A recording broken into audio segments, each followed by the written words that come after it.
The wooden gate to my ranch slammed open so hard I thought it might snap right off the hinges, and there she was. Karen Delacourt, president of the Lakefront Estates HOA, waving a stack of papers like some kind of royal decree.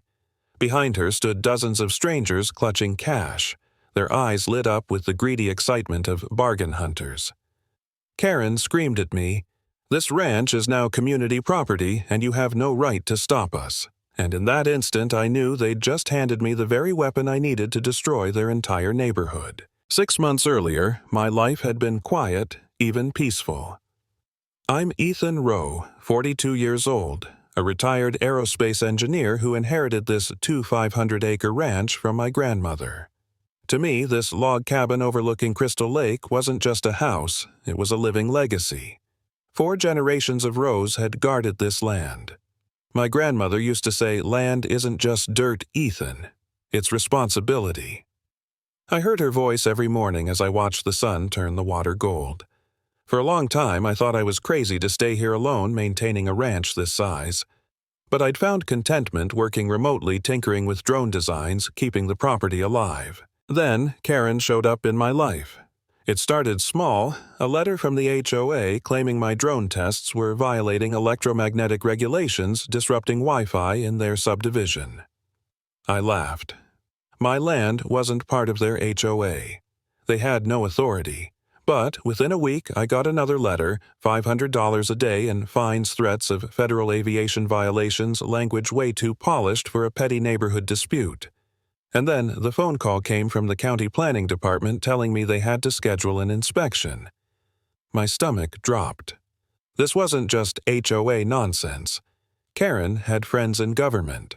I remember sitting on my porch that night staring at the lake and feeling the exact fear my grandmother used to talk about, the dread of watching powerful people circle like vultures over family land. Railroad companies had tried in her time. Developers in my father's. Now, it was an HOA president with connections she had no business having.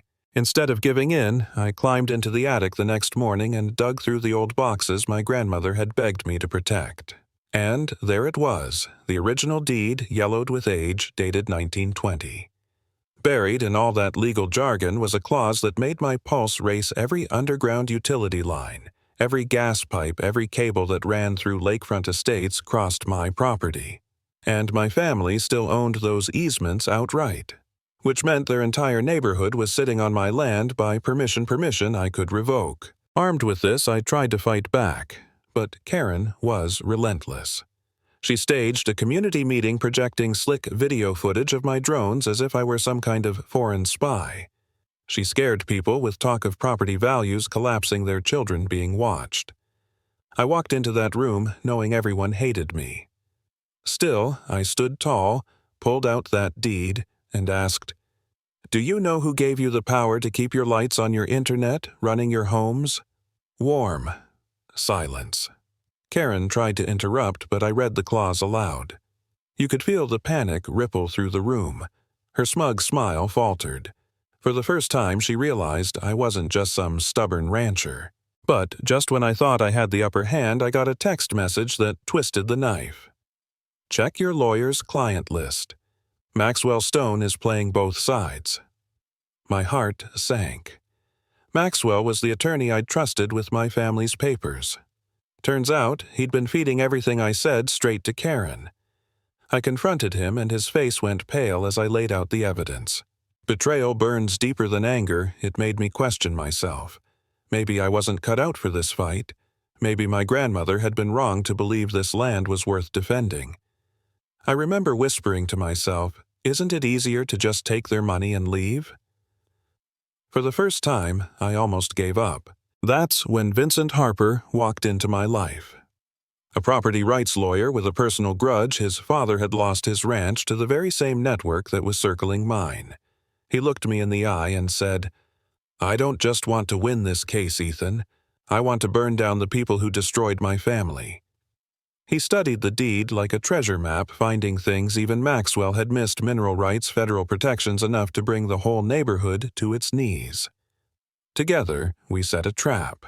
We leaked fake information that a telecom company was offering me $25 million to build a 5G tower on my land. It was bait, and Karen bit hard. Within 48 hours, she was on the phone with our fake rep babbling about federal transportation projects and how my land would be seized anyway in less than 2 years.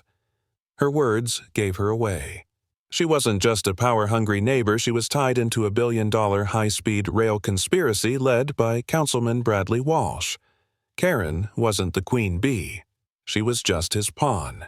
When she realized time was running out, Karen made her boldest move yet. She announced a community auction claiming my ranch was abandoned property that the HOA could seize and sell. Flyers went out promising residents a once-in-a-lifetime chance to buy pieces of my land dirt cheap. People showed up with envelopes of cash believing they were buying a piece of the Roe Ranch. What they didn't know was that I had drones filming everything and federal agents waiting in the wings. I walked into that community center as Karen took money from the crowd. She looked triumphant holding those fake deeds. But before she could pocket another dollar, FBI agents swarmed the room. Chaos erupted. People shouted, demanded refunds, cursed her name. I raised my voice above the noise. You've all been victims of a fraud. Karen has committed federal crimes. Wire fraud mail, fraud conspiracy forgery, and by claiming to own my land she's dragged all of you into her scheme. The look on her face was priceless. Gone was the smug authority replaced by raw panic. But Karen didn't go quietly.